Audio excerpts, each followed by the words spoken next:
আসসালামু আলাইকুম, কেমন আছেন সবাই? তো এই জায়গায় আমি আচার বানালাম জলপাইয়ের, আমার বোনদের জন্য, মামিদের জন্য, মামার জন্য, সবার জন্য আমি আচার বানালাম। এখানে ভাই আবার মুরগি নিয়ে আসছে, সংসারী পিঠা বানাবো কালকে, মাংস পিঠা সংসারী পিঠা বানাবো আর কি। এই জন্য আপনাদের ভাইয়া মুরগি নিয়ে আসছে। এই জায়গায় এসে বসলো, সে মুরগি টুরগি নিয়ে এসে একদম টক ঝাল মিষ্টি আচারই হয়েছে না এম টুকুরে টুকু। তো দেখেন আচারটা কেমন হয়েছে।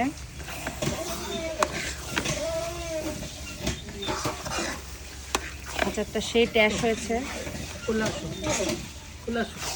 তো আপনারা কমেন্ট করে জানাবেন যে আমার আচারটা কেমন লাগলো আপনাদের। এটা জলপাইয়ের আচার, সেই টেস্ট হয়েছে।